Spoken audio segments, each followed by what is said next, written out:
Hello, Professor. You're really on the move today. A lot to get done, I take it? I'm happy to help. Tell me, is there anything I can do to lighten your load a bit?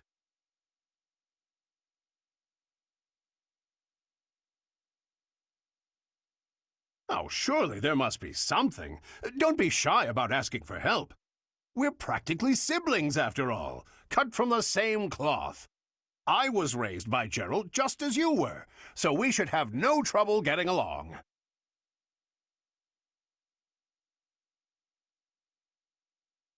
Huh? Did I not mention that? How thoughtless! What an embarrassing gaffe!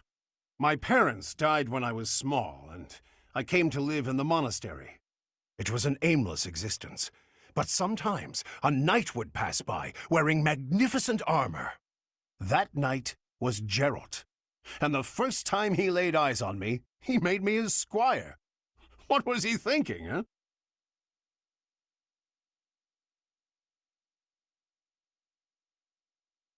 No kidding.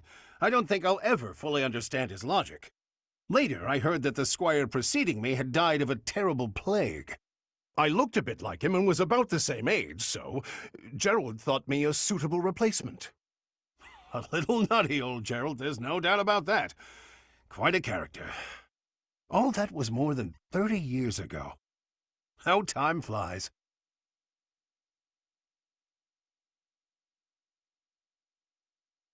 That's right. I wasn't even 15 years old.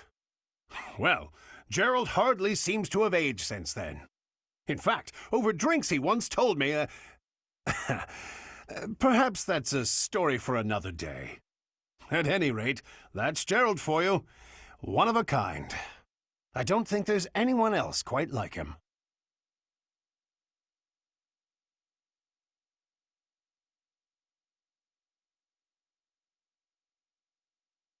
Right.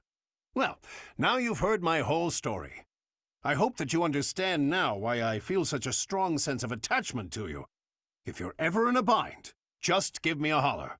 I'll help however I can.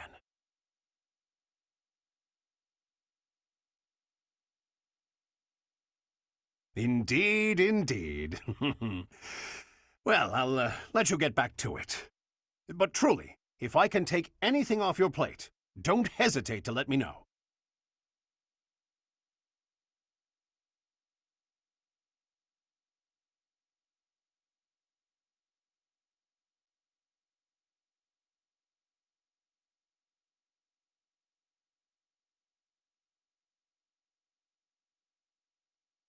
Hello, Professor.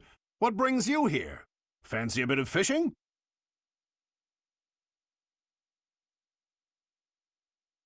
You know, I can hardly go fishing without thinking of old Gerald. He and I would just sit here, casting our lines again and again. I'm no better at it now than I was then. Not a single nibble.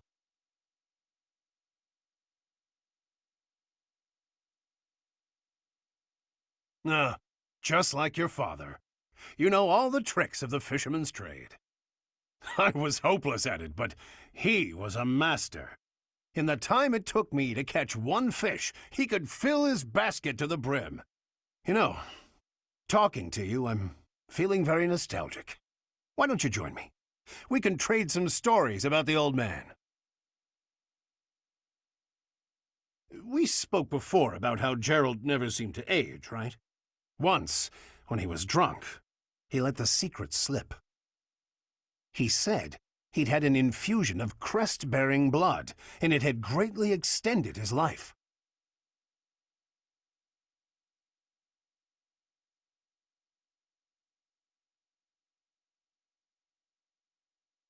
Well, we'd both been drinking.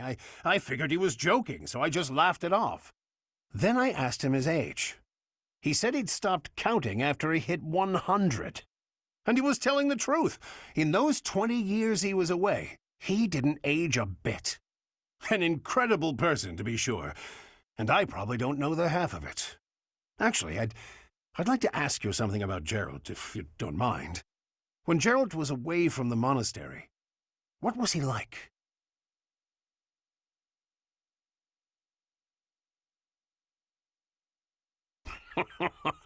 In other words, he was exactly the same. When he was with the knights, he always found time to go fishing. He was hooked on it, you might say. He'd say there was no greater pleasure in life than sinking his teeth into a fish he'd caught and washing it down with a drink.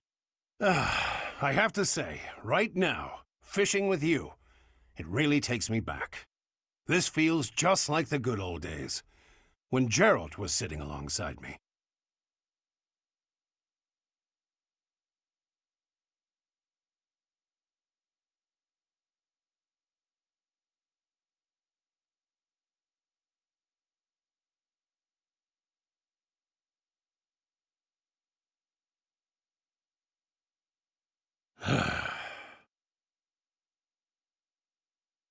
Ah, there you are.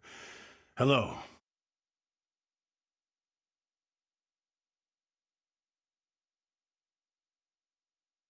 Oh, yes. Apologies. I'm struggling with some unpleasant thoughts. Since the war began, I've ended so many lives. You and your students got your hands dirty as well. Nobody forced you all to join the fight, of course. You did so of your own volition. Still, there must be something very wrong with the world for it to make children into killers.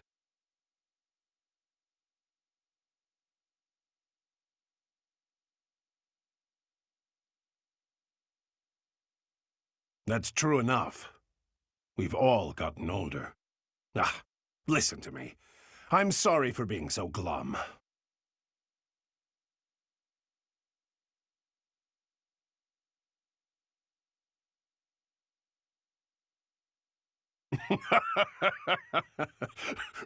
Well said. In truth, I don't think any expression will improve my looks. I'm a brute, no matter what face I pull. Ah, you really are just like Gerald. When I was down in the dumps, he'd cheer me up with a playful quip. He gave me his library of jokes, but when I tell one of them, nobody laughs at the punchline. They laugh at me. You, on the other hand, well, you inherited the old man's comic talents. I'm feeling pretty perky now, all thanks to you. I can't stop this war by feeling gloomy about it. Onward, to a brighter future.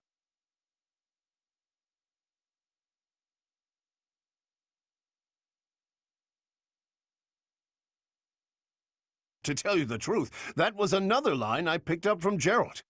He taught me everything about life. He was more important to me than anyone in the world. Apart from you, perhaps.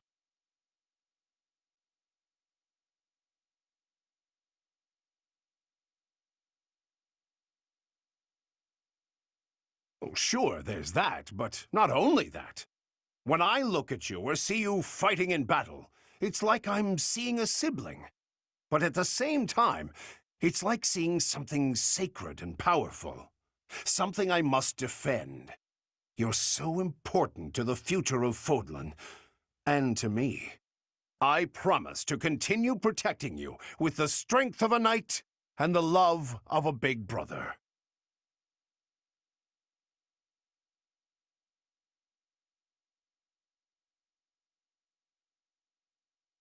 I guess that makes sense when you consider the age difference between us and my closeness to Gerald. Regardless, in the name of the captain, I swear to keep you safe. You're welcome to return the favor, should you feel so inclined.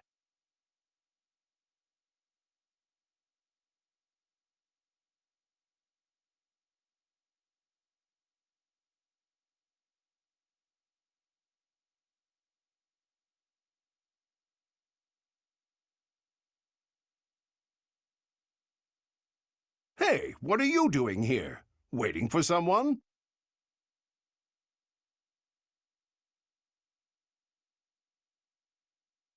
Ha ha! You've got a knack for rib ticklers, no bones about it. We weren't planning to meet up. Anyway, things seem to have quieted down across all of Fodlan. But we can't slow down now. The work's only just begun. In fact, we'll probably be busier than ever.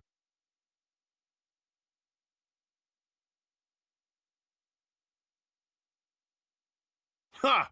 You do look quite worn out. But when we've got a little breathing room, I'd like to go fishing with you.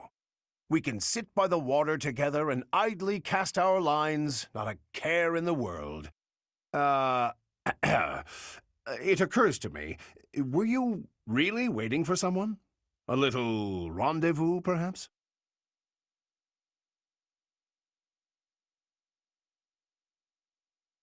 Oh, so who is it then? Someone I know? It is, isn't it? Captain Gerald, listen up. I'll ensure that your daughter is matched with none but the worthiest partner.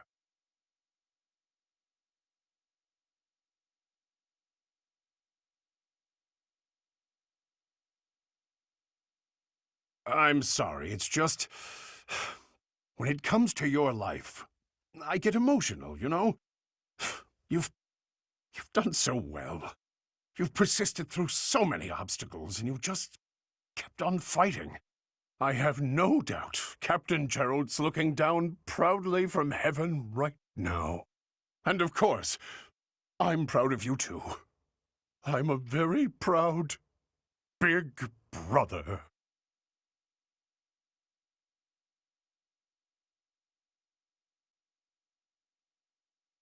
You could have let that one slide. At any rate, let's keep marching forward together. For Fodlan. For the Captain.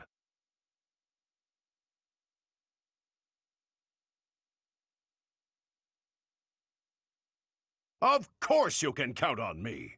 As long as I live, I'll be your most faithful ally.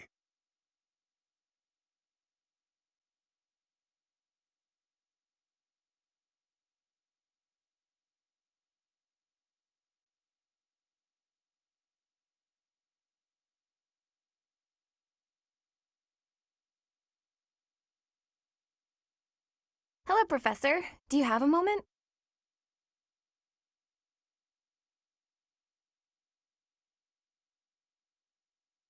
Well, I have this book of battle tactics that I borrowed from one of the knights. There's one part that I just don't understand. Do you think you could explain it to me?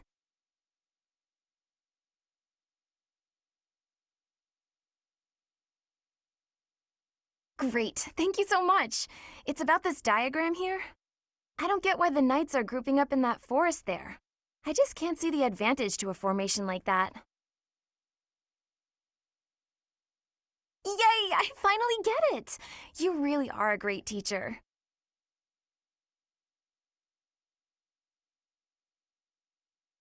I knew asking you was the right idea. I just love learning new things. That's why I came to the Officers Academy. I want to learn magic, battle tactics, martial arts, and, well, all kinds of stuff. I'm learning more now than I have in my whole entire life. Speaking of, I'd better go visit the library for some research before magic practice, which is just before sword training.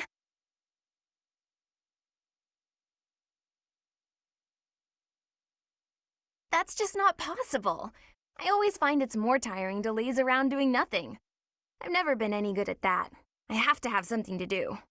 Like, on my days off, I need to get up early and take care of the cleaning first, or I just can't relax. Know what I mean?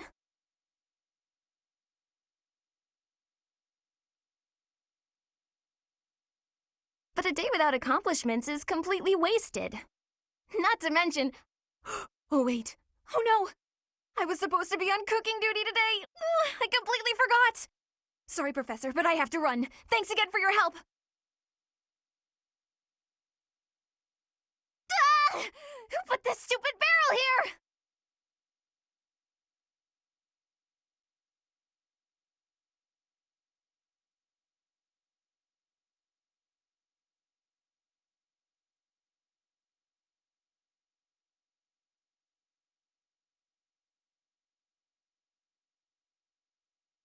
I'm so sorry, Professor.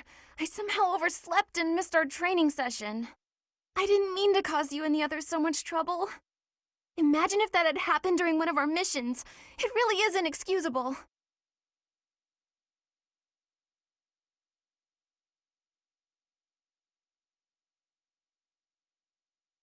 just, when I'm studying tactics, I lose track of time and... Oh, who am I kidding? I've always been like this. Before I came to the Officers' Academy, I was a student at the School of Sorcery in Ferdiad. Even back then, I was pulling all-nighters well before the exams. And I never even noticed I was harming myself. I'm just too focused on my goal. I know I've already told you this, but I really love to learn new things. It's a passion of sorts. I first realized I had the learning bug when I was about 4 or 5 years old. My father was so happy to see me using magic. Seeing him happy made me happy too, and that made me want to work even harder. If only things could have stayed like that.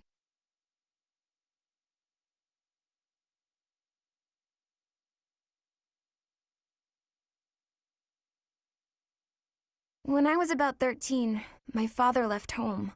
He was a devout man, so I figured he'd gone to the monastery. That's why I went to the School of Sorcery, so that I could eventually get accepted at the Officers' Academy.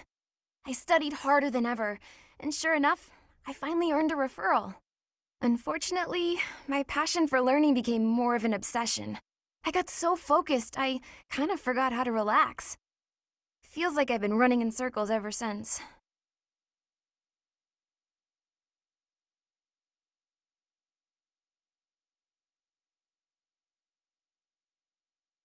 That's true. Just look at today. If my hard work stops me from working hard, what good is it? Okay, it's decided. From now on, I'll try my best not to try my best.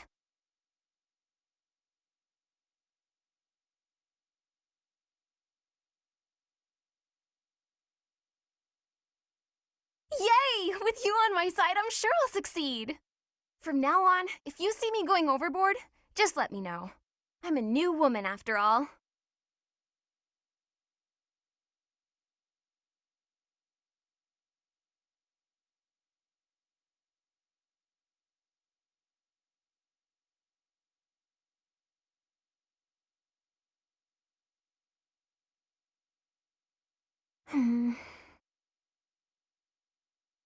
Oh, hi, Professor.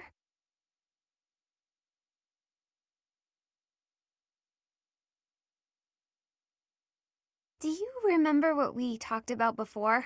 About doing my best to not do my best? Well, I've been pretty busy recently, and despite my best efforts, I've been trying way too hard. I was busy all day yesterday with training and work. I just couldn't help myself. That's why I decided to take a day off today. It's just, now that I have a day off, I don't know what to do with myself. Please, you have to help me. What should I do?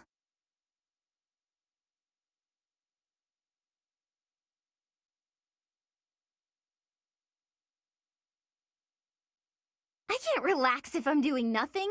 I need something to keep me occupied or I'll go nuts. I'm sorry, but I don't think I'm cut out for not doing my best. Oh! You're a professor. You must know some secret technique for deep relaxation, right? If you do, please teach me. I'm begging you. I'm at my wit's end.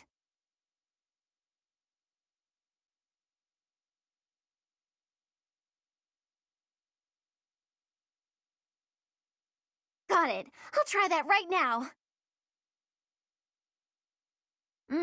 This candy is so sweet and delicious, and it goes so well with piping hot tea. Ooh, and speaking of the tea, your brewing skills are incredible. I'd love to be able to make such nice tea, but... Oh, Professor, will you teach me how to brew tea like this? I'll do my best to learn, and then I'll make delicious tea for you as thanks.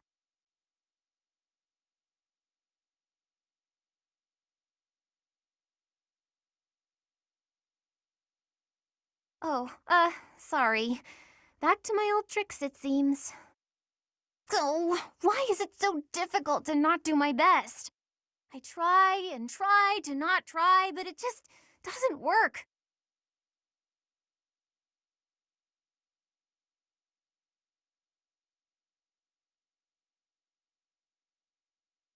Professor? You're right. Doing nothing is just not my style. To be myself, I've got to do my best every day.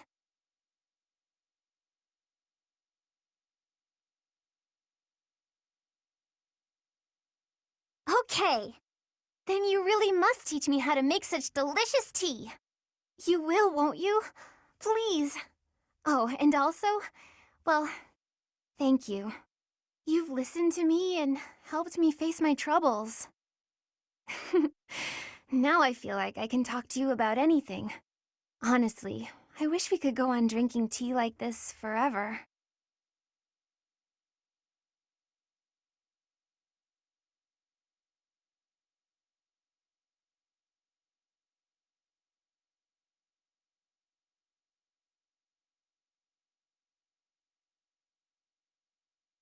There you are! Everybody's been looking for you. It must be hard being so popular. I bet it's a whole lot of work, too. If I'm being honest, I'm a little bit envious.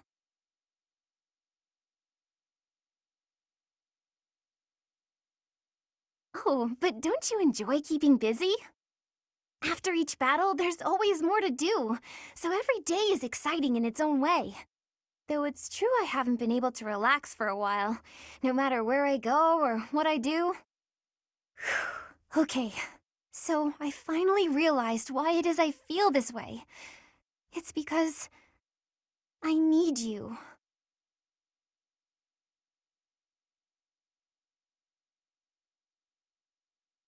When I'm with you, I feel like I can be myself. It's not a matter of doing my best or not doing my best. What really affects my happiness is whether I'm with you or not.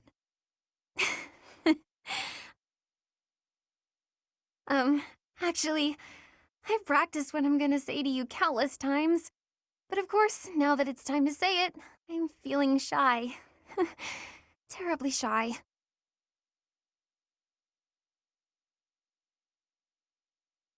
You what?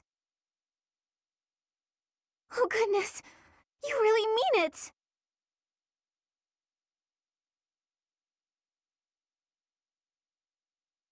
Oh,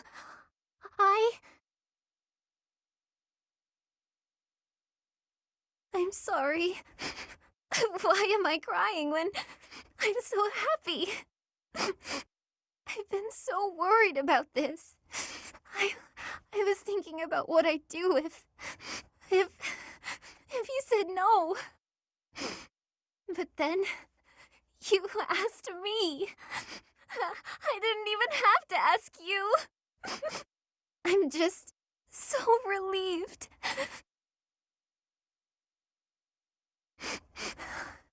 I love you so very, very much. We'll be together forever and ever. I promise to make you happier than anyone's ever been. My darling.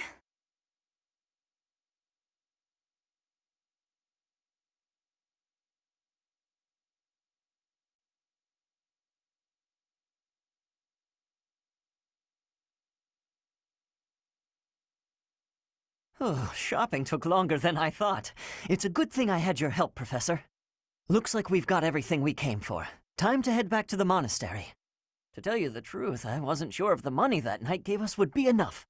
We managed to scrape by, though. I'm glad those shopkeepers were willing to strike a few bargains.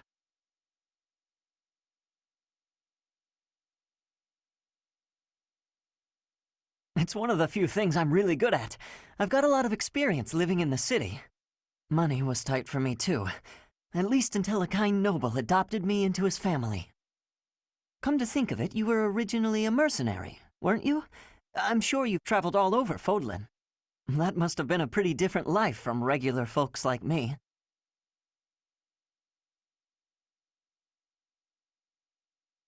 Huh, you think so? But a mercenary's whole job is fighting, isn't it? Must be a pretty tough way to live.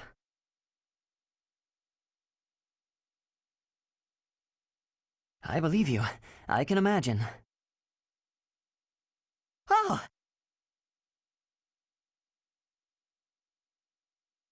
I had no idea they sold this book around here.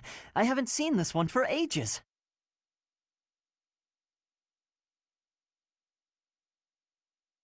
Lugh and the Maiden of Wind.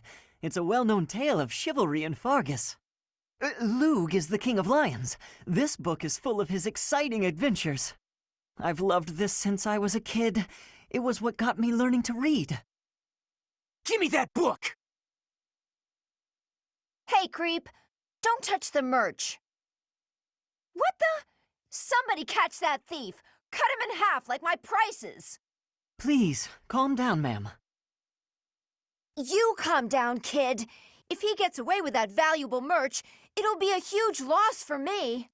Here, allow me to compensate you. Huh? Are you serious, kid? I mean, no objections over here, but that sounds crazy. Don't you worry. That thief will be paying me back just as soon as I catch him. Head on back to the monastery, Professor. I'll take care of everything here.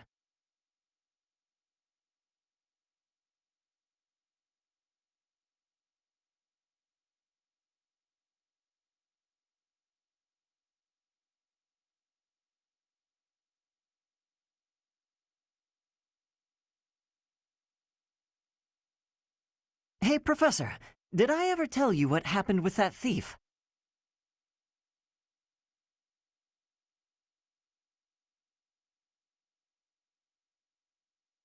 You know, the book thief we encountered in town. I went after him, and I did manage to catch up, but...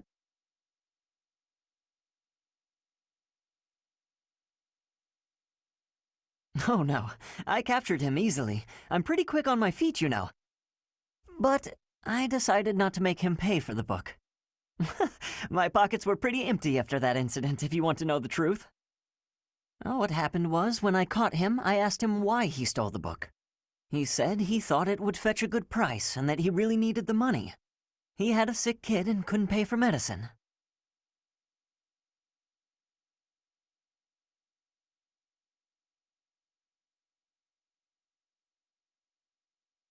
Oh, maybe you're right.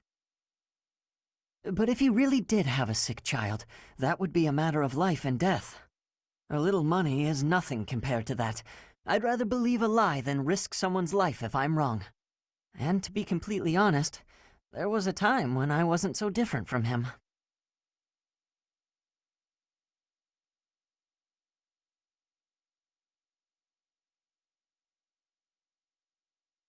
It was a long time ago, and I've put all that behind me now. But yes, I was. My parents died of illness, so I had to provide for my little brother and sister. I did my best to earn money for them legitimately, but I wasn't able to bring home enough. So I turned to thieving, from people on the streets, from shops, even from soldiers. I knew it was wrong, but seeing my brother and sister's smiling faces made me too happy to stop.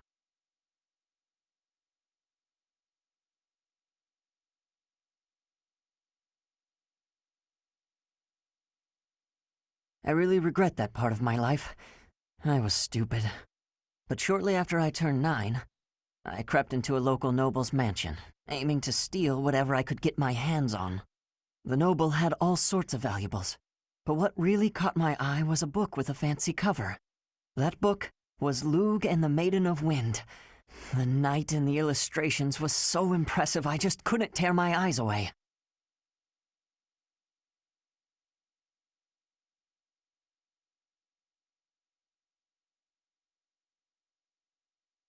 Well, that was part of it. But certain books are also really valuable, you know. You probably see where this is going. Moments after I grabbed the book, I was caught in the act by the noble.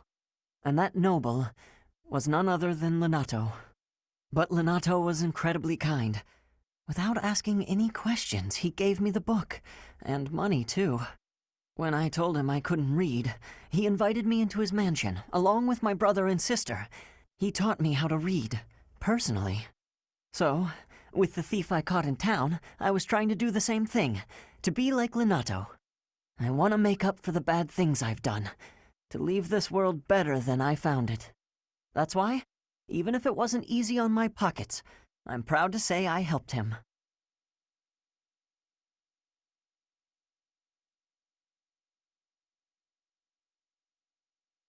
I know what you're trying to say. My contribution probably won't change much. And it's not like I have the money to help everyone who's suffering from poverty. Even so, I can't bear to stand by and do nothing. What else could I have done, Professor?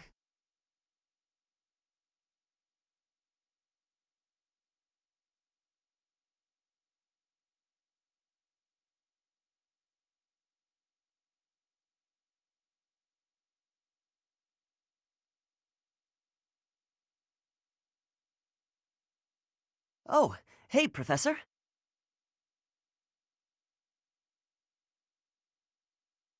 Actually, I ran into that thief while I was shopping just now.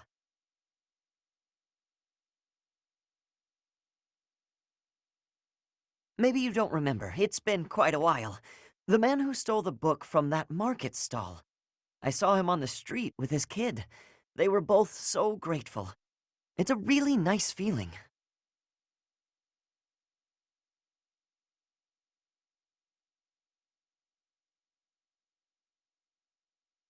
Yeah, but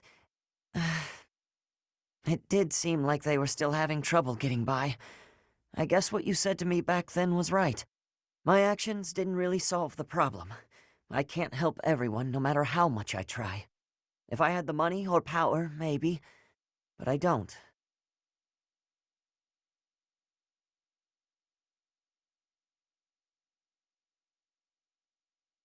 You know, a long time ago, Leonardo said nearly the same thing to me. I think it was when I tried to look after the horses all on my own. I really messed that up. He said, "You're not quite ready for this yet, but there's no need to rush." I know I can't help very many people right now, but I think doing what I can for those I see in front of me is still worthwhile. I have to believe that, at least.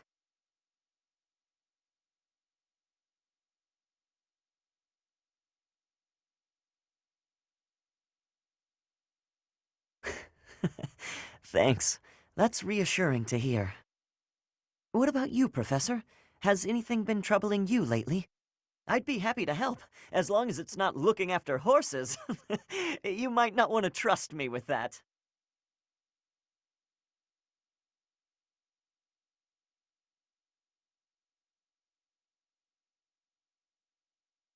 Hey, don't be that way. There's gotta be something. It doesn't have to be serious.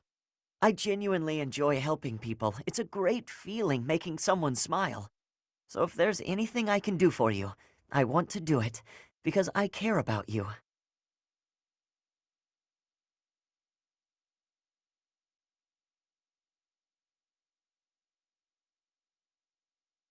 I didn't mean it in a romantic way. I just really look up to you. So what'll it be? How can I help?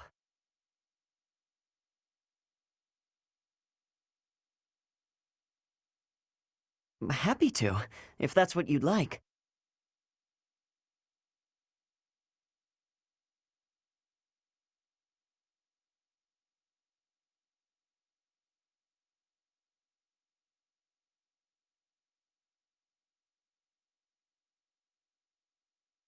Professor, so this is where you went off to. You've been working so hard. You deserve a break. Is there any way I can lighten the load?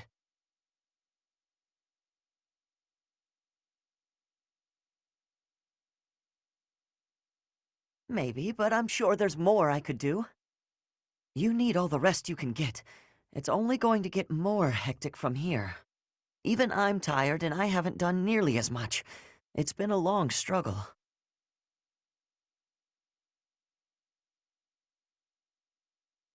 Yeah. So many people have died, and far too many of them were civilians. But with the state we're in now, it might actually be the survivors who have it the hardest. I want to help them, like Lenato helped me. And now that I'm a knight, I feel like I actually can.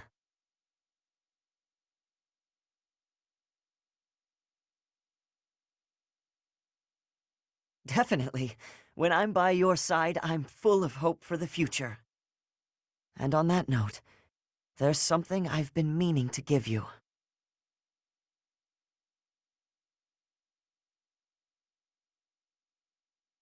I want to be with you for the rest of my life. I want to be there for every important moment, every smile, every hardship.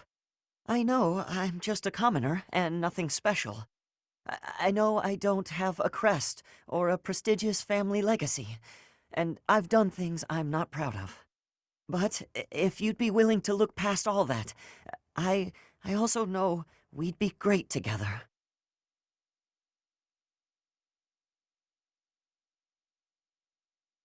Yes, sorry, I'm struggling for the right words. It's funny, I've rehearsed this so many times. But when the moment actually came, it all just ran right out of my head. What I mean to say is, I love you, and I want to marry you.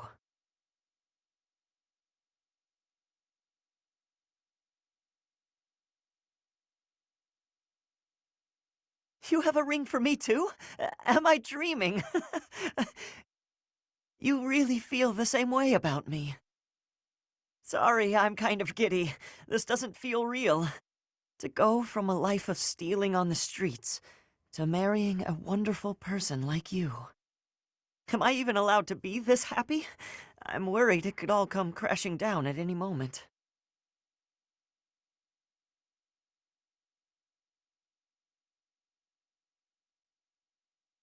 Even so, as long as we're together, I think I can handle just about anything. I'm looking forward to our future. I know I have my shortcomings, but I promise you, I'll do everything I can to make you happy.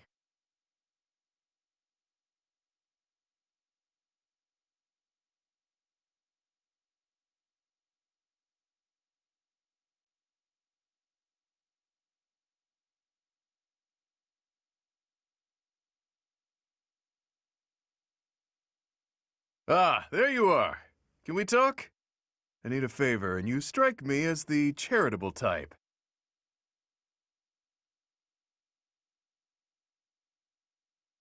Touchy, touchy.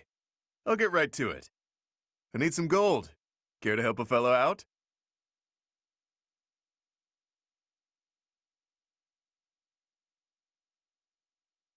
Hard times all around, then. Well, it was worth a shot. Guess that debt collector traveled all the way to Garreg Mach for nothing. If I were you, I'd feel bad about leaving the poor guy hanging like that, but it is what it is.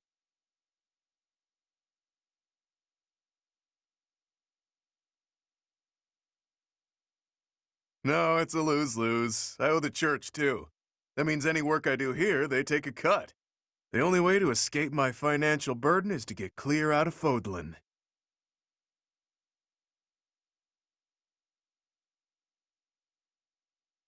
Oh, didn't mean to bring you down. No, it's just joking, yeah? We all have to decide where we belong and then fight for it. Can't let your wallet control your fate. If money was all I cared about, I never would have walked away from inheriting a baron's house.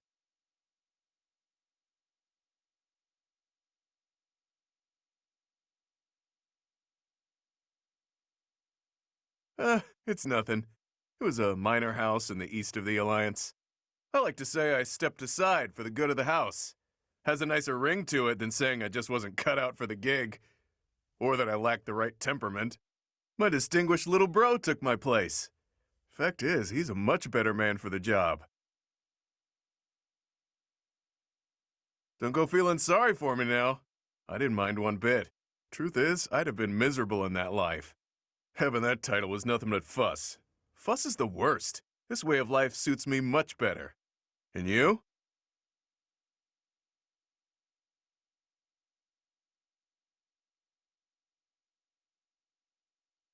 You showing up at Garreg Mach was a coincidence wrapped in happenstance. Your pops was a renowned mercenary leader. It can be safely assumed you'll follow in his footsteps. But don't you ever feel like that life was decided for you?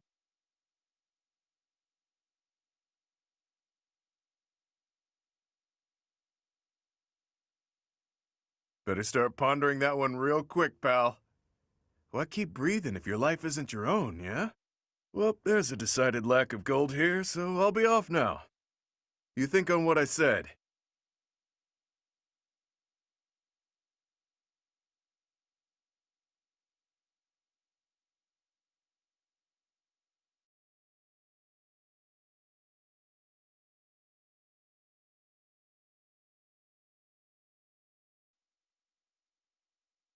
stubborn little... That's it! Nighty-night, sleepyhead. Whew, guess that's it.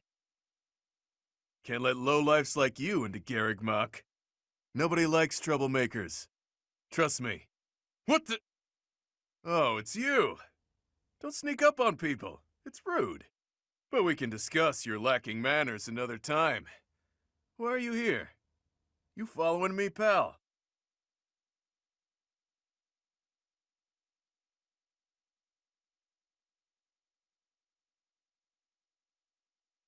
Guess I can't fault you for that, since you seem to have been mopping up enemies without me knowing it.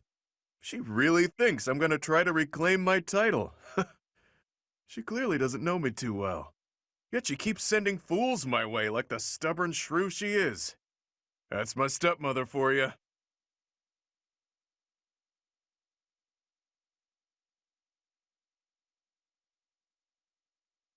Shocking.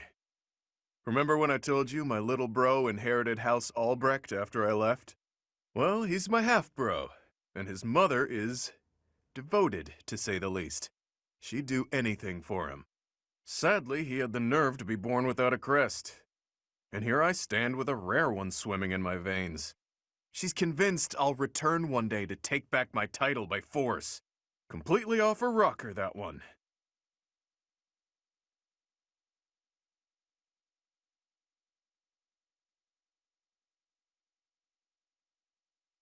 Nah, not worth the effort. It's best for everyone that I take the brunt of her malice. I can handle it just fine. If I wasn't around, she'd shift her beady gaze to my dad. Maybe even to my mom, who fled the house a while back. Or maybe my little bro would become the target of her good intentions. Can't allow that to happen.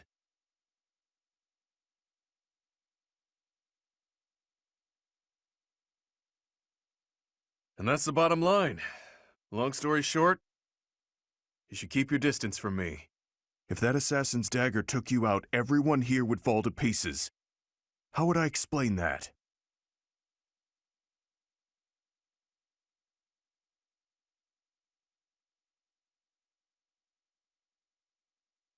That's some big talk, pal. So you'll protect me too, will you? To think someone who can keep up with the exalted king of grappling would say such a swell thing. I'm a betting man, so I'll take the bait. Let's see if you really intend to protect me. Or if those were just pretty words.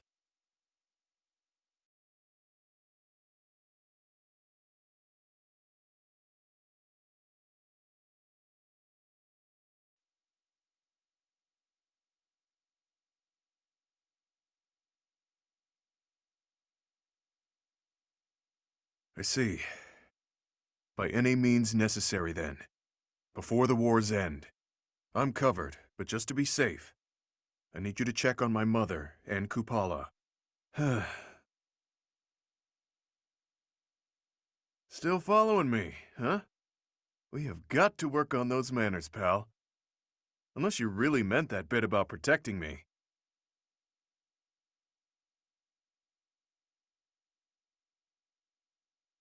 A spy.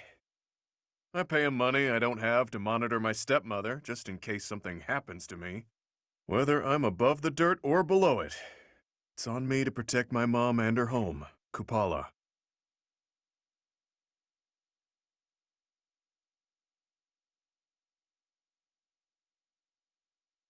No doubt about it. She's been honing her crazy plans lately. All because I've taken to fighting at your side. She thinks I'm making a name for myself before my glorious return to House Albrecht. Being delusional is her sport.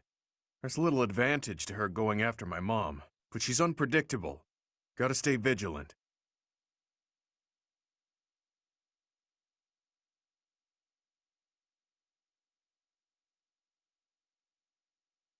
Guess I haven't talked about her. After her and my pop split, she returned home. Where she's from, it's kind of an odd place. You know the folks who live in the mountains of the Alliance? Guessing that's a no. Few do. Imagine a place with no influence to speak of. Nestled in the mountains on the Almiran border. That's Kupala.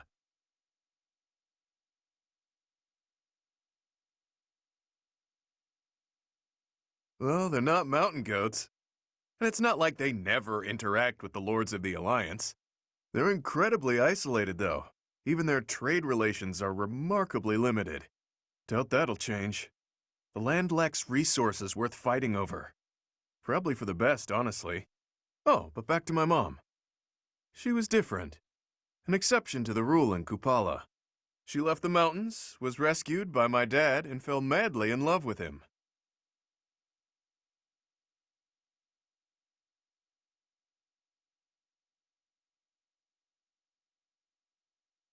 That goddess of yours is one cruel minx.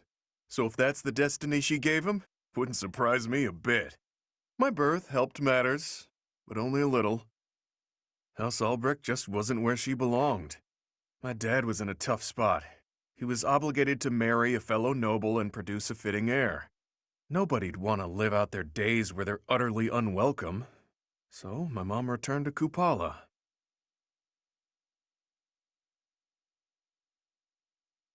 Then it happened. I was enrolled in the Officers' Academy at Garreg Mach, and everything changed. During my enrollment examination, they discovered that I bear the major crest of Chevalier. My dad decided to resist his family's wishes and make me the head of the house after I graduated. Thing is, the truth of my special crest was kept a secret by decree of the church. He couldn't tell anyone about my prized bloodline, so I was forced to step down as the legitimate heir.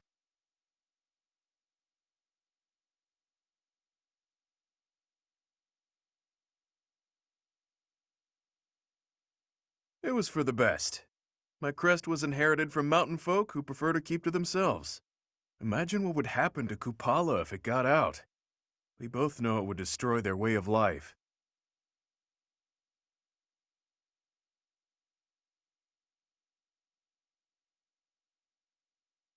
Too true. I'm guessing the church thought my crest would cause trouble in Fodlan. But don't get me wrong. No matter what life's thrown at me, I'm no victim. Like I've said, I prefer it this way. I've got to be free.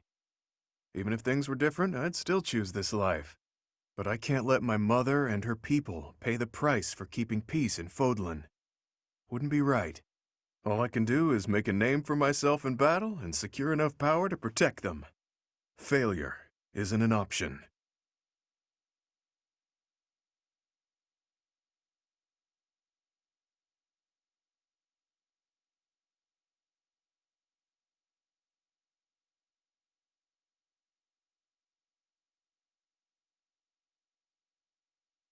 Hey, you! We need to talk, now!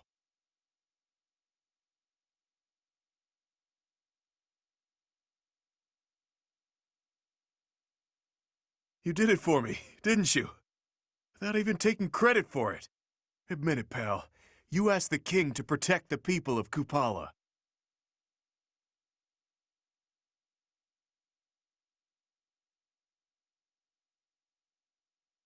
I do, but you know, saving those folks was my gig, not yours. Now that the war's over, I'll just spit it out. I was starting to get excited about fighting that fight. Guess you could say I was disappointed to find you'd beaten me to the punch. But what matters is results, so thank you. There, I said it. Won't say it again. There's still a lot to figure out. The road ahead won't be easy, but this was a giant leap forward.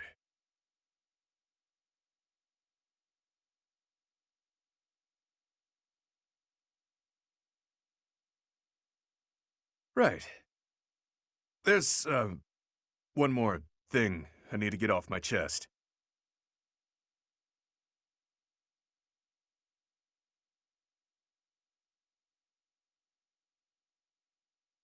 I'm a mess. I wasn't planning on doing this just yet, but you forced my hand. I was gonna wait until I had figured out a way to ensure Kupala's safety first. Guess that excuse is out the window. So now, it's time to take the biggest gamble of my life. I'm prepared for the worst. Expecting it, really.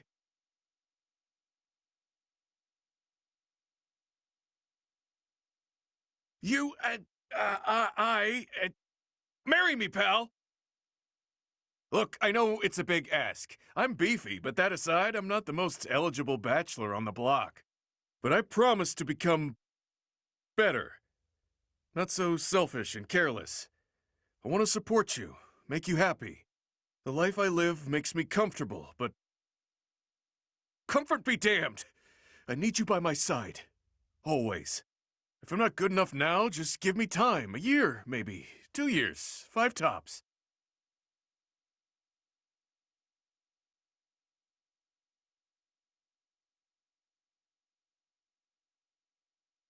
You do? I knew it! That seals the deal then, yeah? Let's get hitched right away. I know a guy.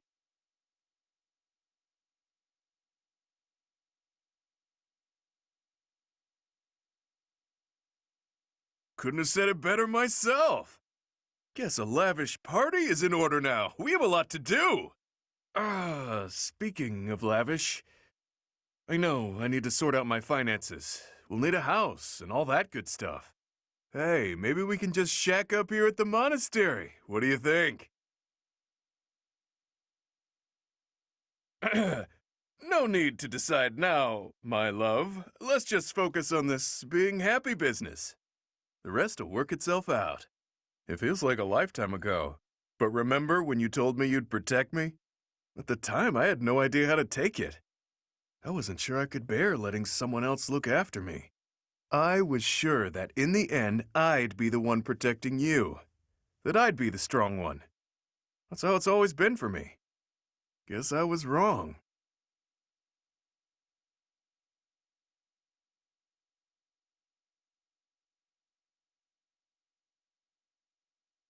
Huh. Suppose so.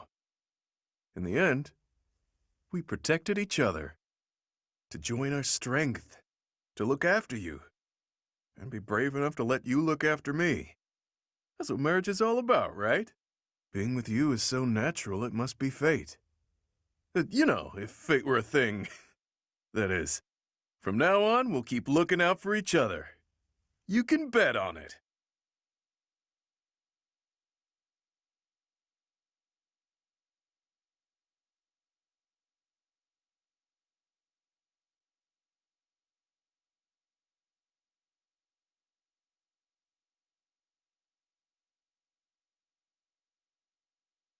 Thank you, Lady Bernadetta. I will take my leave. Oh, good. Bye! Goodbye! Finally. Oh, that was awful. Just terrifying.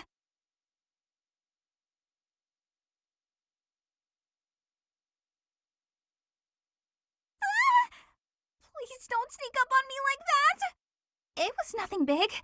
That lady just wanted me to show her around a bit. But strangers are just so nerve-wracking.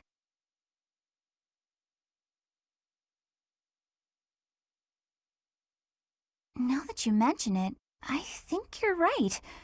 I don't know if I ever have felt scared around you.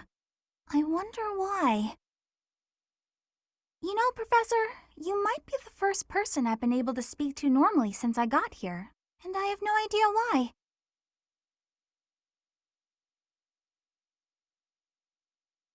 I'm happy about it, too. When we first started out here, we had to do drills. Outside. I skipped those every chance I got. It's a terrible idea going out in the forest with all these people you don't even know. Thanks to you, though, I can actually make it through class now. I'm grateful for that. I don't know what I'd do if you weren't here.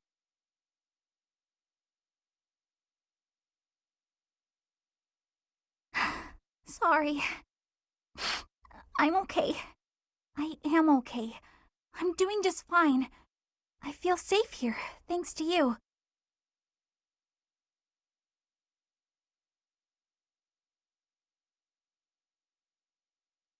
What? You saw that? Why would you see that? You were watching me? That crosses a line, Professor. Singing? Me? Why would I be singing? I'd never be singing. I've never been so humiliated. Useless, worthless, unmarriageable.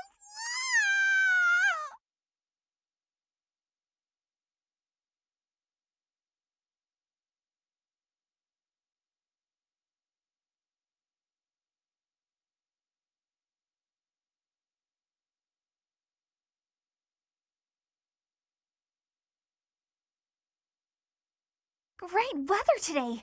Perfect for shutting yourself inside, don't you think?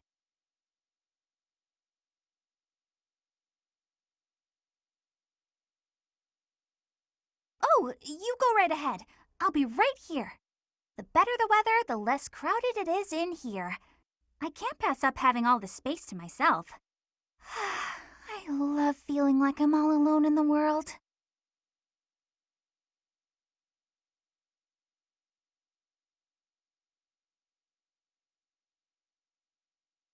Oh, that. Well, I guess I can tell you, Professor. My father's obsessed with money. He's only ever seen me as bait for a rich husband. To train me to be a good wife, he'd do things like tie me to a chair. I tried hard to do as he asked. Honestly, I did. But before I knew it, I just couldn't bring myself to leave my room anymore.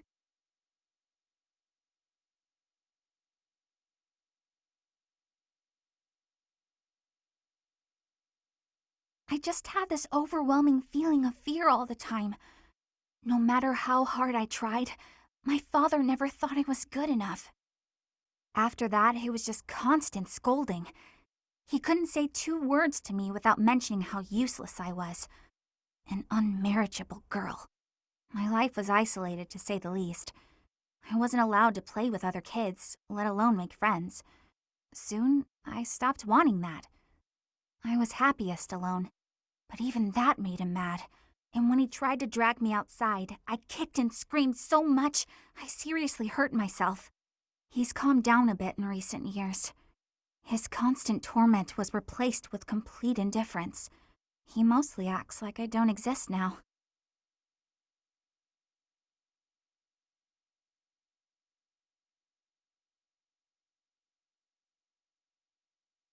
If you can believe it, I was basically kidnapped. My mother ordered an attendant to stuff me in a bag while I was sleeping. By the time I figured out what was going on, I was already here. For a while, I was sure I was going to die. But here I am. Look at me, still breathing. I'm sorry. I didn't mean to get you down talking like that about my past. Just forget everything I told you. There's no point in talking about myself anyway. Idiot! Oh, this is why everyone hates you, Bernie!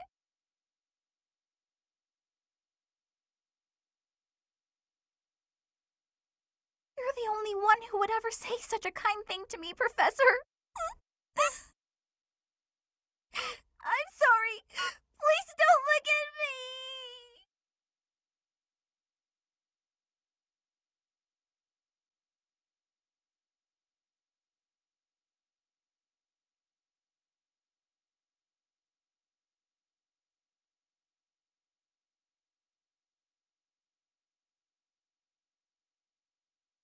I can't believe how long it's been since I left home. Since I was dragged out of the house, I mean. 5 whole years. It's weird to think about.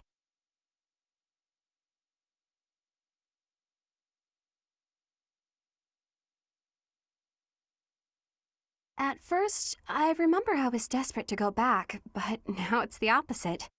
I have friends here, and I have you. The monastery's become a second home to me. Back then, I never would have dreamed a day like this would come.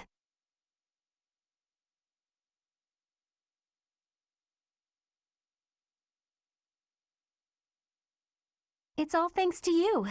You've given me a second chance at life. If not for you, I never would have gotten used to leaving my room, let alone the monastery. Maybe the battlefields just dulled my senses.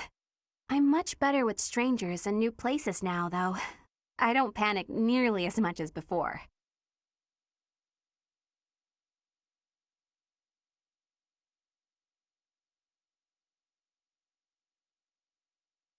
A new place? All on my own? That sounds like a tough assignment. Where did this come from all of a sudden? Hey, hold on. You're teasing me, aren't you? Please don't joke around like that anymore. It's torture for me.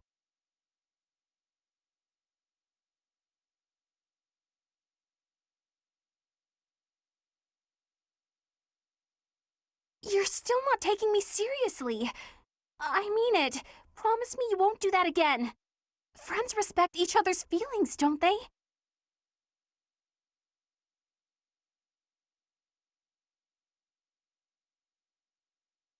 Good. I'll hold you to that. You're absolutely not allowed to send me out anywhere on my own. Got it? You would need to come with me. If you're with me, I can go anywhere in the world.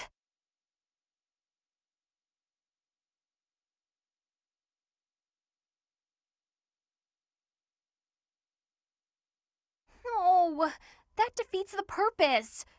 Why can't you get what I'm saying? Oh, that's enough. I need some time alone.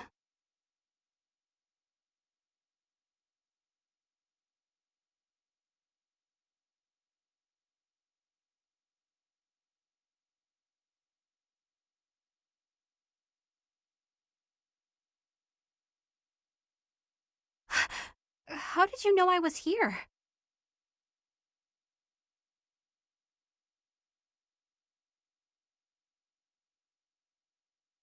You know me too well. That's exactly what I was about to do. Once I got to thinking about the war being over, a lot of my old fears started to return. I'm afraid to go home. Afraid to see my parents. I don't know what to do. Please help me.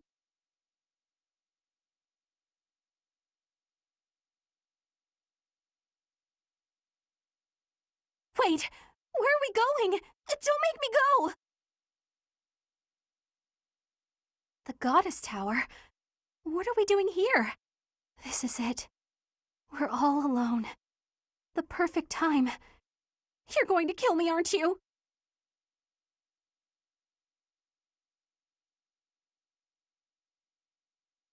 All right, I've made my peace, and for what it's worth, I'm glad it's... Wait, you wouldn't? Of course you wouldn't. I'm not even worth killing, am I? I knew it all along. I'll go lock myself away now.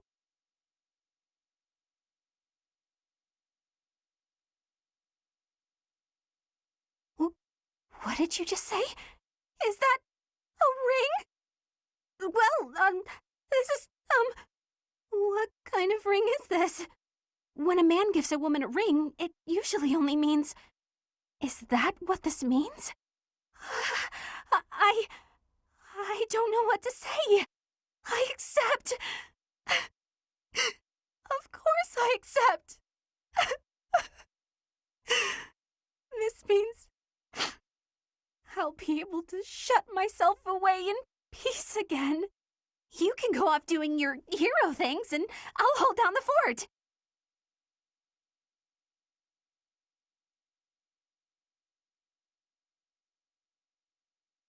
What? Don't tell me you want me to keep leaving the house. Fine. But in that case, I have a favor to ask. There's a reason I've been able to cope with going out of the monastery so much. It's because I've been with you. I'll never completely get over my anxiety, or my fear of strangers, or my compulsive need to run and hide. So whenever you tell me to go outside, I want you to come with me. Wherever we go, whatever we do, I want us to be together. Always.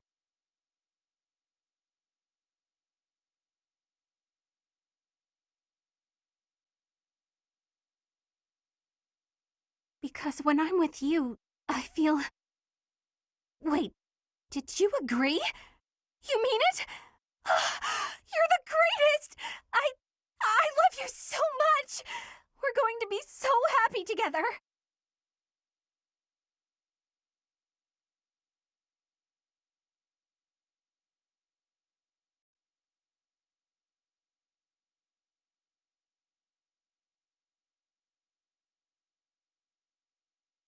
Hey, Professor, what's going on?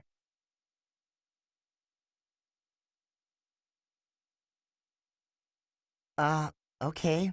Why are we being so quiet, though? Oh, look at that guy. He looks pretty suspicious.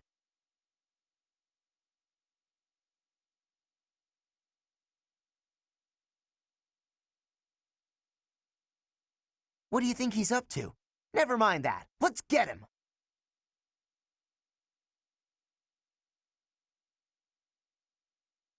Keep watch? It's so boring. My instincts tell me that he's up to no good, and my instincts are never wrong. Come on, let's get him before he has a chance to strike.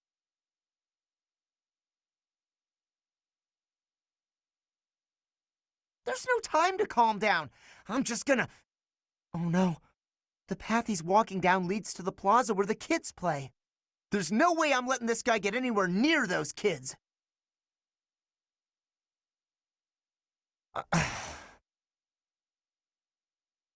Caspar, why did you disobey your professor? Well, I am not seeking excuses from you. I asked because I want you to consider your actions and apologize for them. It just so happens that you were correct in your assumption that this man was a villain.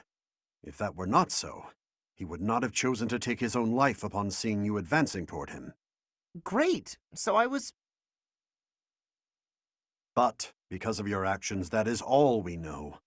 There is no way for us to know who he was, what he was planning to do, or if he has allies lurking about. The only lead we have is a scorpion tattooed on his arm. If this indicates that he was a member of an underground organization, we have no way of dealing with it. Are you prepared to be held responsible if his group commits a serious crime?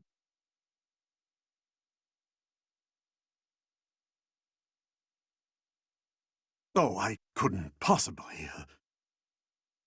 What are you talking about, Professor? We didn't do anything wrong.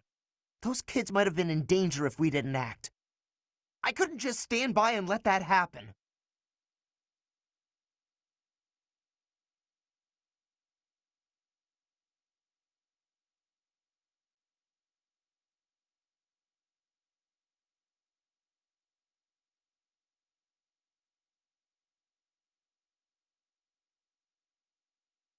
Hey, Professor, something's been bothering me. Remember that suspicious guy I chased after back when I was a student? A knight scolded me for it, but at the time I really thought I was doing the right thing. Now that I've had more experience on the battlefield, though... I've been looking for you. There isn't much time, so I'll keep this brief. The knights encountered a band of brigands while out marching. It was hard fought, but we prevailed. Our soldiers are highly trained, but the enemy was formidable, and we weren't expecting combat. There were a number of casualties among our troops.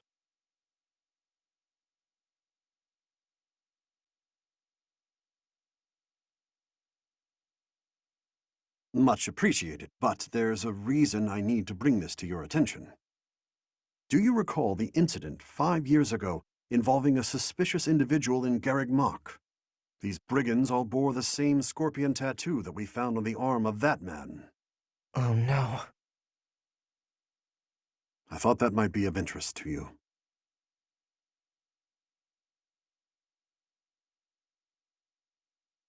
Don't mention it. If you'll excuse me, I need to get back to my duties. Heck of a coincidence, right? As soon as I mention that suspicious guy, this happens.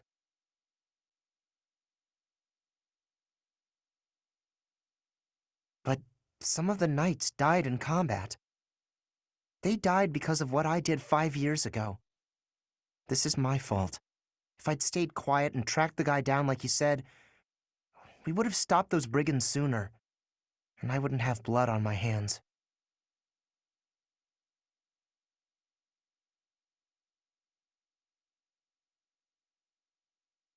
It's no use trying to comfort me. You know I'm right. Just say it. Those poor knights. It's all my fault.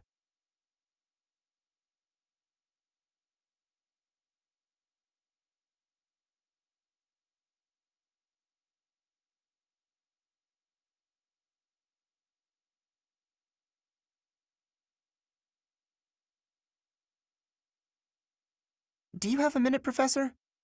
I gotta talk to you.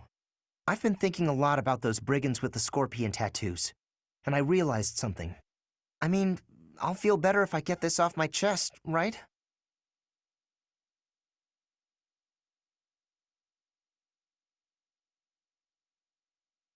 Okay, listen. I think I can't deny who I am. I know you were right 5 years ago when you told me not to chase after that suspicious guy. but I still can't get over the possibility that he might have hurt those kids. I would have regretted not stopping him for the rest of my life. There's no way I could forgive myself. It sounds awful to say, but the safety of those kids is more important to me than the nights we lost. I'm sorry, Professor, but I can't promise that I won't disobey your orders in the future.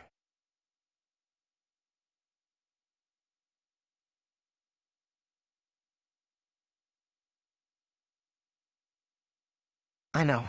It's too big a risk to keep me around. I won't cause a fuss. I'll just pack my bags and... Wait, what?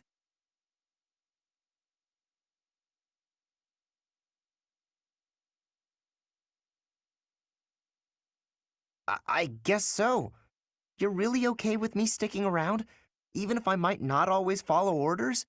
People could get hurt if you let me keep doing things my way.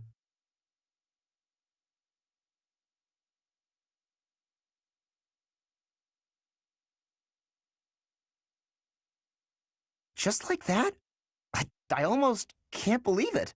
I really struggled to come to this decision, you know? I want to stand by your side, but I won't stop standing up for what I believe in. I know I might cause trouble for everyone, but I just... You know, I give up. I've got nothing else to say. I should have just kept my mouth shut.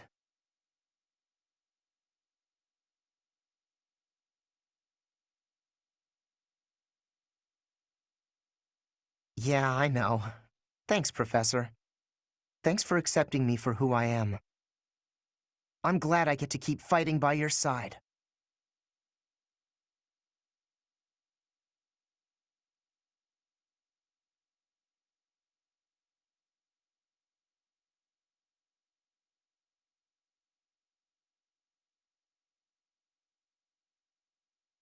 Yes! We did it!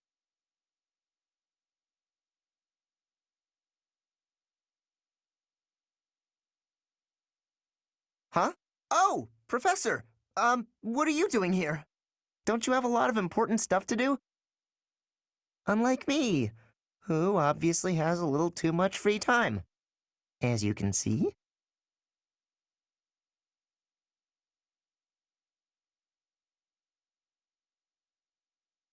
You can't stay away. What's that supposed to mean? I know I can be a little reckless, but I don't need a babysitter. Oh, do you mean that you snuck out here 'cause you wanted to see me? We can go train if you want.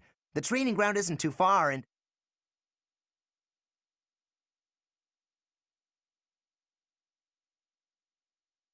You... what?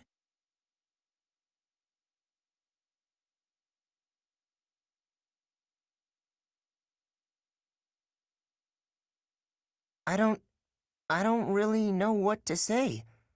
I guess I never thought about marriage. I mean, I never really had a reason to. Boy, now I'm babbling. I always secretly hoped I could spend my life with you, but this is so unexpected. Oh, come on, you can't just spring something like this on me. Now I'm flustered, and I can't think of the right thing to say. I'm just so happy, and I can't stop grinning. I bet I look like a real fool right now.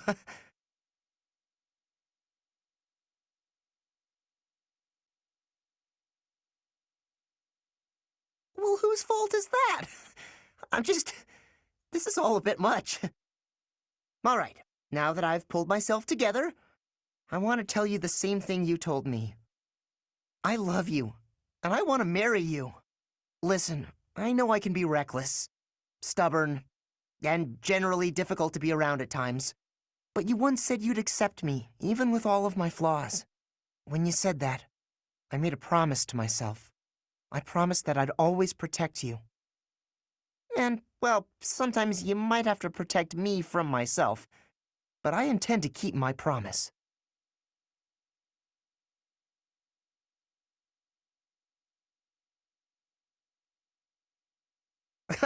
I'm the one who should be thanking you, putting up with me and all. Whew, okay. I gotta let all these emotions out. I know. You should shout with me. Ready?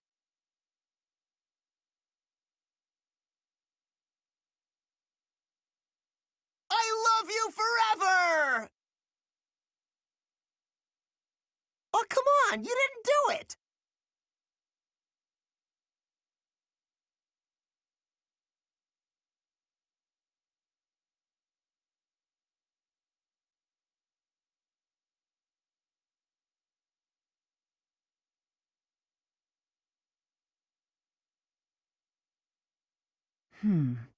I wonder why.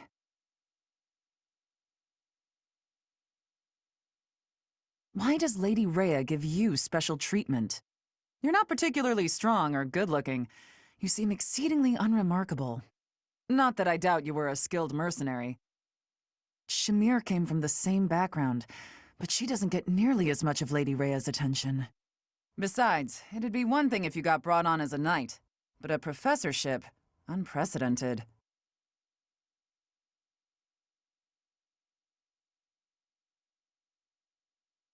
I just don't get it. I'm flummoxed as to why she holds you in such high esteem. Maybe it's because you're related to Gerald. He was a leader of the Knights of Saros, and probably the finest mercenary in all Fodlan.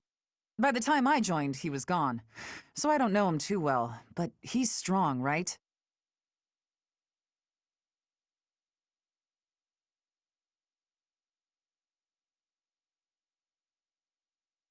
Oh, come on. There can't be a soul in Fodlan who hasn't heard tales of the Bladebreaker. Maybe that's it. Gerald used his influence to help you. But Lady Rhea wouldn't give you favorable treatment because of that. No, definitely not. There must be something more to you. Okay, that settles it. I'm going to watch from afar, figure out what Lady Rhea could possibly see in you. Whatever it is, maybe I can copy it so that she'll take a shine to me as well. And if I discover that your intentions are malicious, I'll cut you down, with relish.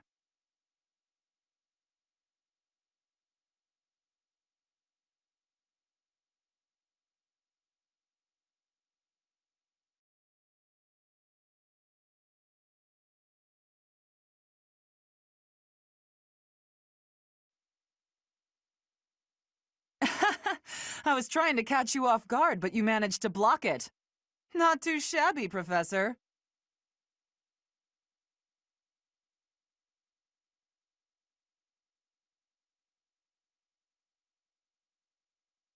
Oh, come on. Look at the blade I threw. It's just a wooden training sword. At worst, you could have gotten a bruise or perhaps a splinter. Let's agree it was funny and move on.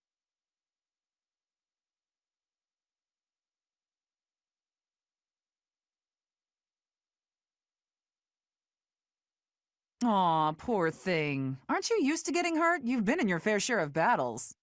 Besides, I knew you'd dodge in time. I told you before that I was going to observe you. Since then, I've been watching you. I know what you're capable of.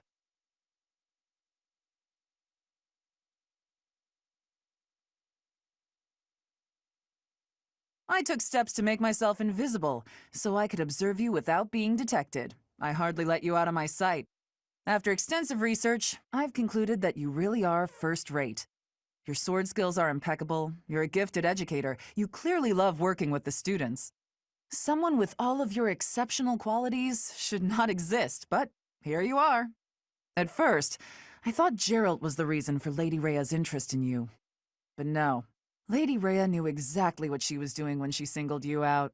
Unfortunately, I can't hope to emulate you, let alone wield the sword of the Creator. So my plan of imitating you for Lady Rhea's attention has come to nothing.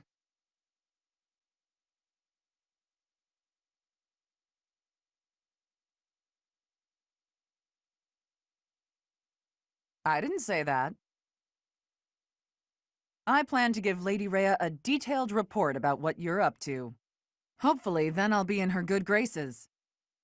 Oh, and don't think you can avoid being watched. I won't let you out of my sight.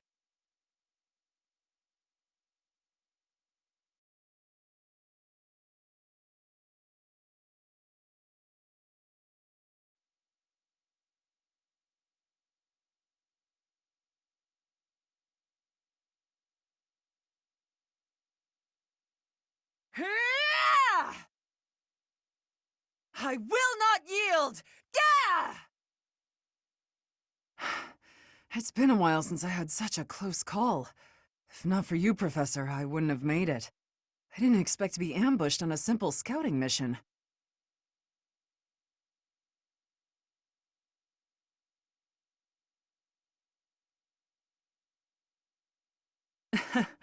You should be asking about the mission, not about me.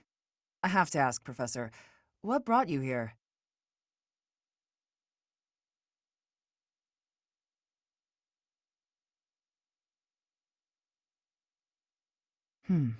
So you came to protect me. I'm beginning to understand why your allies love you. These are selfish times. One doesn't expect to encounter selflessness. You're kind. In that respect, I'd say you're much like Lady Rhea.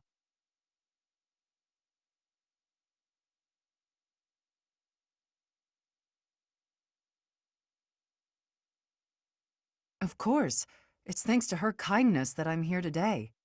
I was an outlaw in Fargus. She took me in and let me live here.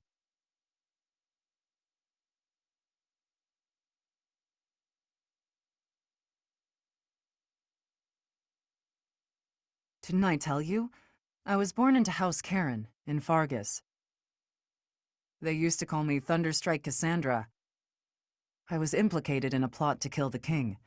It was a totally false accusation, of course. I had to flee the kingdom, and the Archbishop took me in.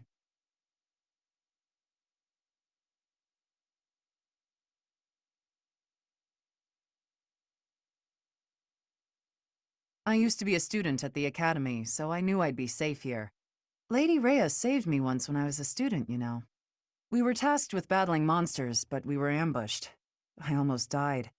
Lady Rhea took care of me. She didn't mind getting dirty. She took my muddied, bloodied body into her arms. Since then, Lady Rhea has been my inspiration. I will always serve her, protect her, love her. For some reason, when I think about Lady Rhea, your face comes to mind. You've become an important presence in my life.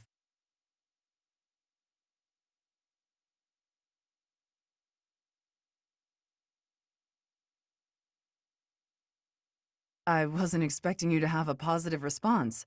I'm not thrilled about it personally. I am still going to keep my eye on you. Not so I can report to Lady Rhea, though. Just because I want to.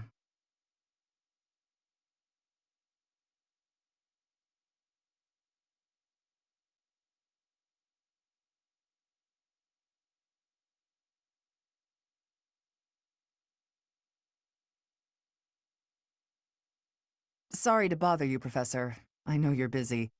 You're going to be the new ruler of Fodlan, after all. I'd just like a word. As you might imagine, I've been contemplating my future.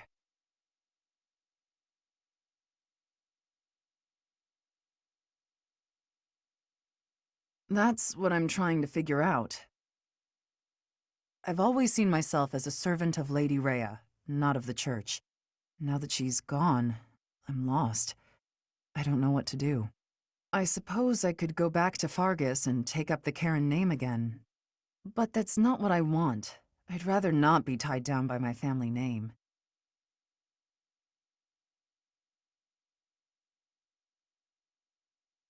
It wouldn't feel right, falling back on knighthood simply because it's what I know. It would be different if I had a reason to continue being a knight.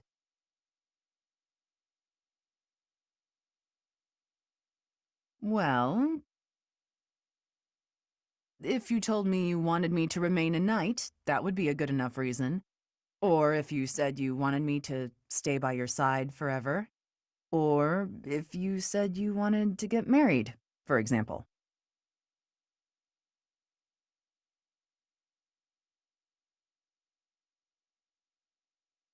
Wait, are you being serious? You are. But I'm Thunder Catherine, whose very name frightens little children. Who knows what I might do to you? I'm no good at cooking or sewing or anything remotely domestic. Why me?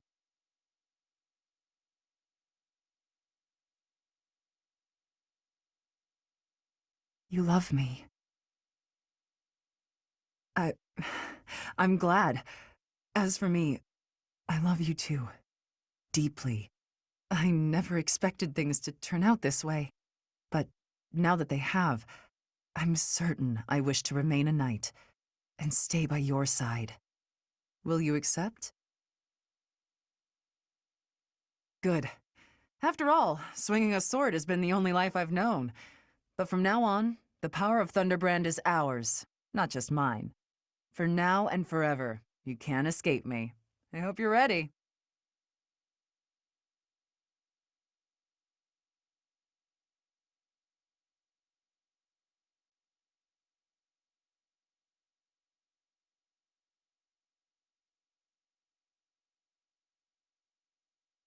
Hey, Teach. I see you're as stony-faced as usual.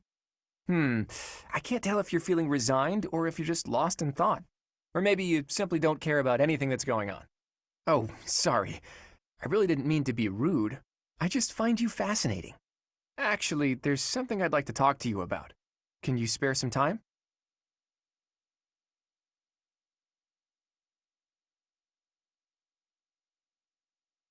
That's just the sort of attitude I'd expect from a new teacher. Speaking of, before you came here, you were a mercenary, right? Always getting your hands dirty on the battlefield and whatnot? It's a bit unusual that you suddenly decided to become a teacher one day. In any case, I've been meaning to ask, did your father teach you how to fight?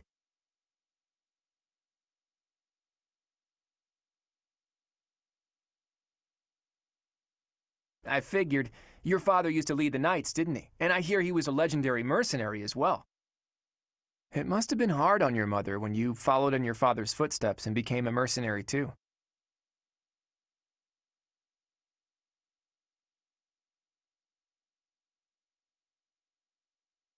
I see. I suppose you grew up moving from battlefield to battlefield with your father then. You know, for someone who's right around the same age as me, you certainly have an unusual amount of composure. I guess it's only natural that you'd be different from young nobles who grew up in the lap of luxury.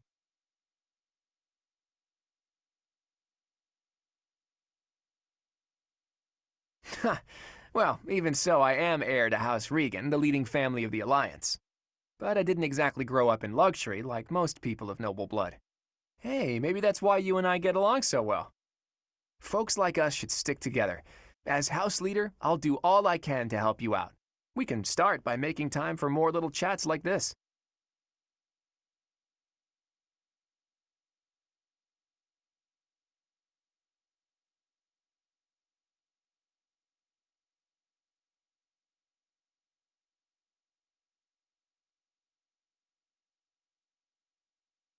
Hey, Teach, hold on a minute, okay?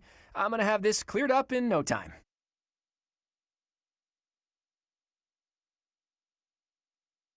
I came across a fascinating book about poisons, and so I wanted to try mixing one up myself. And done. What do you think of that, Teach? A colorless, odorless poison. Say, care to test it out for me?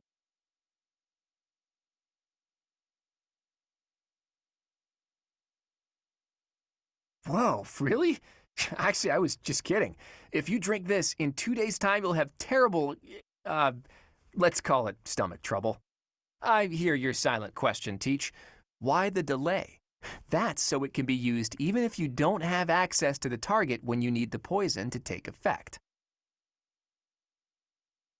Naturally, I have no immediate plans for this stuff. I suppose I just felt like broadening the old horizons a bit. When devising schemes, it's best to have as many options at your disposal as possible. Expanding those options is kind of a hobby for me.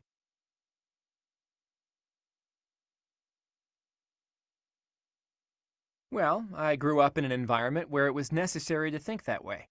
It's like I told you before, I wasn't born into a life of luxury. Ever since I was a child, I've always been seen as different from those around me. An outsider of sorts. I've been resented and hated. There have even been attempts on my life. I don't believe I've earned such treatment, but that's how it goes for people like me.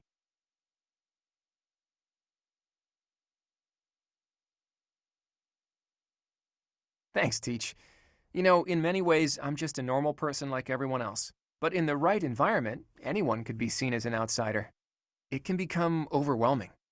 And that's why I kept running, kept fighting. As a kid, I spent a lot of time licking my wounds and coming up with schemes, trying to keep my nose out of trouble while plotting against my enemies. My parents always told me I wouldn't grow stronger if I didn't learn to fight my own battles. And so in the end, I did. And I grew up to be as independent, as self-reliant as my parents always wished for me to be. Lucky me, right?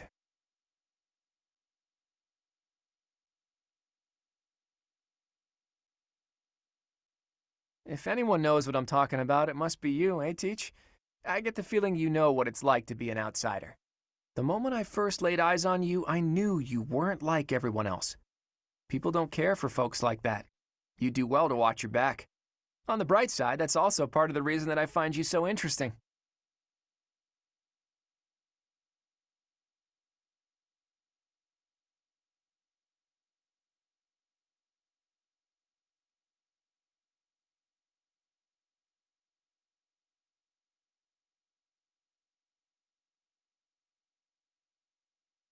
Hey, Teach, do you believe in gods? I don't necessarily mean the goddess of the Saros religion, just gods in general. Do you believe that incredible beings who control the fates of all really exist?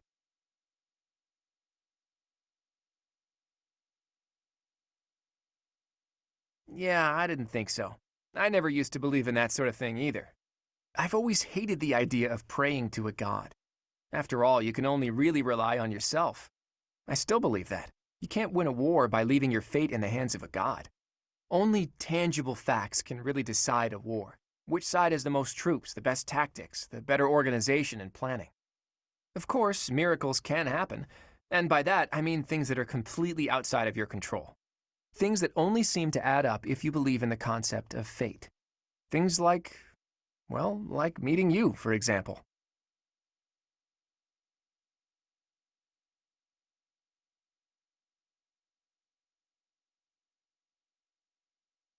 You just seem sort of impossible. I think everyone would agree with that. You can wield the sword of the Creator, you're a tactical genius, and you have this strange ability to earn the trust of anyone you cross paths with. Before I met you, I never imagined that it was possible for someone like you to exist. And yet, now that I know you, your presence in my life has quickly become invaluable. In fact, it's hard to imagine making my dreams come true without your help. Because of that, I can't believe for a second that our meeting was just a coincidence. That means it must have been fate. Maybe it was a miracle, or maybe some god empathized with me in my dreams.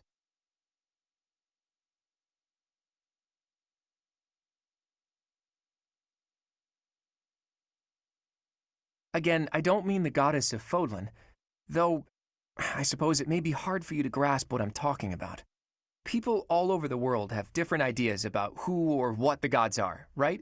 Even in distant lands across the ocean or over the mountains.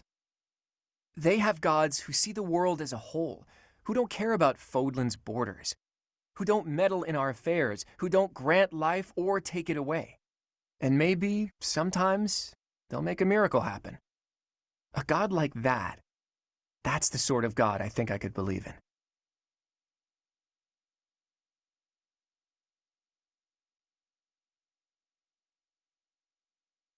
Well, it doesn't really matter. Maybe gods like that only exist in my own head. I'm just speaking my mind, that's all. I think people should be free to believe in whatever gods they want. If a person believes in a god and that god becomes a support system for them, that's a good thing. That's what a god should be. Anyway, maybe I've overstepped a bit.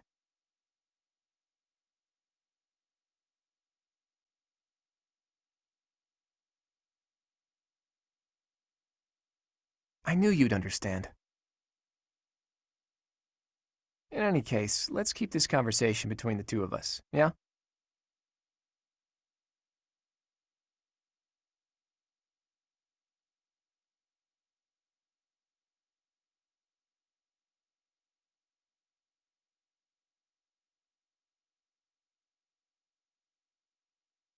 Oh, hey there. What are you doing up at this hour?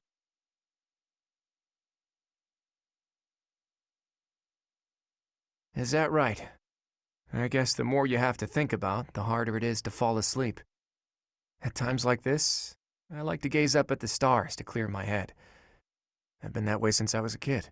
Looking up at the big starry sky makes my dreams feel small, which makes it feel like I can actually make them come true. I didn't believe in gods when I was a kid. Maybe that's because the night sky took their place for me. Hey, Teach, will you talk with me a while?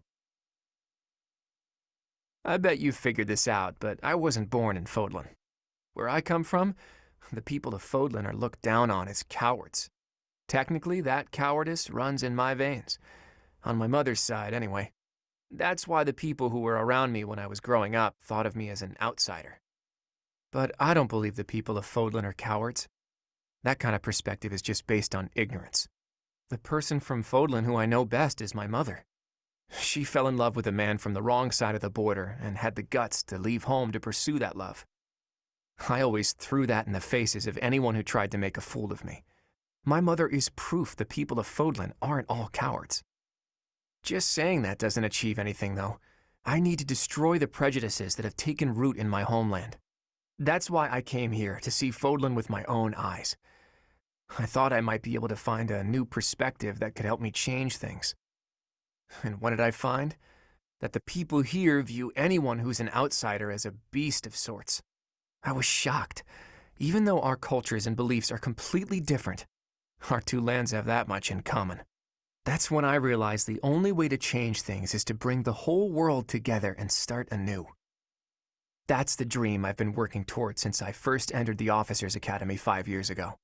To unify the Alliance, and then all of Fodlan, and to bring a new set of values to this new land of mine.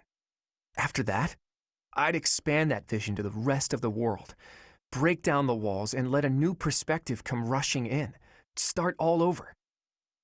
Do you think that's just a crazy pipe dream, or a brilliant ambition?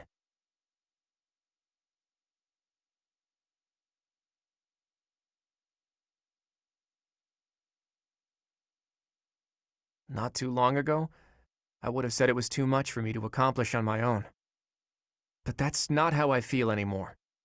And that's because I have you on my side now. Lately, I've spent a lot of time thinking about how I wouldn't have made it this far without you. You and me, Teach. We can go anywhere. Do anything. I hope that you always walk in step with me. At least, until the day comes when we can look out at the peaceful world we've built. Together.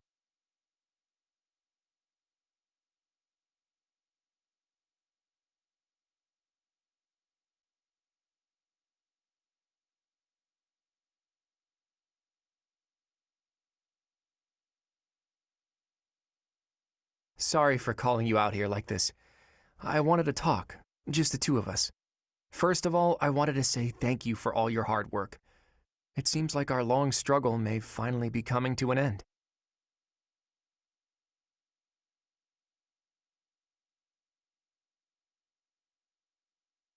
The way forward will certainly be rough.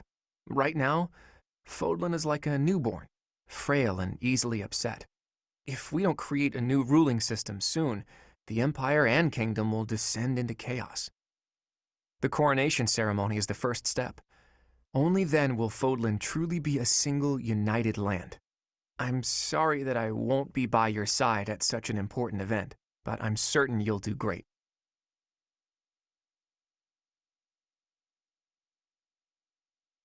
I must return to my homeland. As for ruling this new unified land, well, I'll leave that to you. The Fodlan blood that flows in my veins. I've made use of it as best I could. Now I've got to use my other bloodline to change my homeland for the better. I have royal connections there too, insignificant as they may be. It's time for me to struggle all over again and see what good I can do. If I don't change things in both Fodlan and the lands beyond, I'll never set eyes on the kind of world I've dreamed of creating.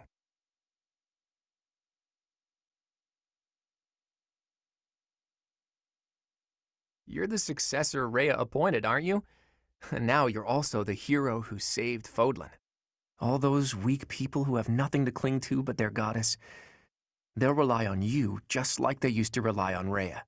You'll be a leader all who are struggling to survive in war-torn lands can look up to. And I want a ruler who can lay down a new set of values for the people. Values that don't exclude anyone for being different. I know it's a lot to ask, but you're the only one who can do it.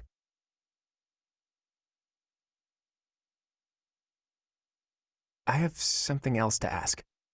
Please, I hope you'll accept this. When I first saw you wield the sword of the Creator, I wanted to use your power to my advantage. I wanted to use you to make my dream of a new world come true. But before long, I realized what I really wanted was to see that new world with you by my side. I still feel that way, you know? I always will. That's why I have to leave. But nothing will stop me from coming back. There's no way I'm gonna let you go. You know that, don't you? Thank you. For everything. I'll be back before you know it. We'll only be apart for a short while. And now, I'm off to cross Fodlan's throat. I love you. With everything I am. And the next time we see each other, it will be at the dawn of a whole new world. A peaceful, happy world.